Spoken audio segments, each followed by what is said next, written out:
अस्सलाम वालेकुम, आप देख रहे हैं उर्दू पॉइंट। मेरा नाम दानिश हुसैन। हिजबुल्लाह की जानिब से इसराइल पे रॉकेट हमलों में तेज़ी आ गई है। इसराइल खुद इस बात का एतराफ़ कर रहा है कि हिजबुल्लाह की जानिब से इसराइल पर 180 से ज़ायद रॉकेट फायर किए गए हैं।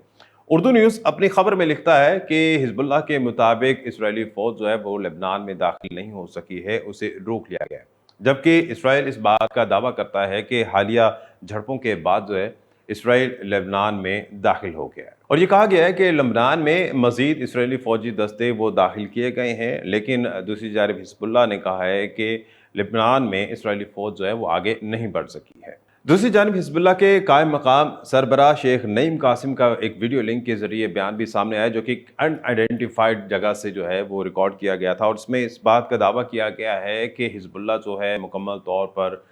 मुतमईन है, मोटिवेटेड है, और तमाम तर फौजी सलाहियतें उसी तरह से बरकरार हैं जिस तरह से पहले थी, और किसी किस्म की रिटेलिएशन जो है वो की जा सकती है। अभी इस तमाम तर हालिया झड़पों के बाद इसराइली हुकूमत ने बॉर्डर पर मौजूद जितनी भी आबादी थी जो कि इसराइली शहरी थे, उनको वहाँ से नकल मकानी का कहा गया है, और कई हज़ारों की तादाद में लोग जो हैं वहाँ से नकल मकानी कर रहे हैं। हैफा शहर जो कि साहिली पट्टी का शहर है इसराइल में, वहाँ से भी कई लोग ऐसे हैं जो इसराइली शहरी दीगर इलाकों में, इसराइल के दीगर इलाकों में जा रहे हैं, और जो दीगर लोग वहाँ पर मौजूद हैं उसके लिए इसराइली हुकूमत की तरफ से कहा गया है कि वो गैर ज़रूरी तौर पर घरों से बाहर मत निकलें, और यहाँ तक कि रिपोर्ट हुआ है कि स्कूल जो हैं उनको भी बंद कर दिया गया है। याद रहे कि इसराइल की जानिब से अभी गुज़िश्ता हफ्ते ही लेबनान पर मुतअद्दिद हमले किए गए थे। लेबनान की जो दारकूमत है बैरूत, और उसमें जो फौजी तनसीबात हैं जो हिजबुल्लाह के ज़ेर कंट्रोल हैं, और इसके अलावा वो बिल्डिंग्स, वो इमारतें जिसमें हिजबुल्लाह के कमांडर्स मौजूद थे, हिजबुल्लाह के मुजाहिदीन मौजूद थे,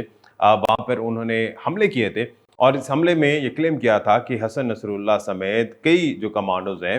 उनको हलाक कर दिया गया है। और इसके बाद इसराइली वज़ीर-ए-आज़म नेतन्याहू की जानिब से लेबनान के अवाम से कहा गया है कि हिजबुल्लाह के कमांडर्स को जो है वो मार दिया गया है। हसन नसरुल्लाह, उनके बाद आने वाले और उनके बाद आने वाले को भी इस दुनिया से रुखसत कर दिया गया है। लेकिन याद रहे कि उर्दू न्यूज़ ने भी इसको लिखा है, और दीगर इलाके भी ये कहते हैं, मकतबा फ़िक्र के लोग, कि जंगी माहौल में कोई भी ऐसी स्टेटमेंट जो है उसकी तस्दीक नहीं की जा सकती। तो यूँ हम कह सकते हैं कि जंगी हालात के जो दावे हैं, बिलखुसूस के कमांडोज की शहादत के दावे,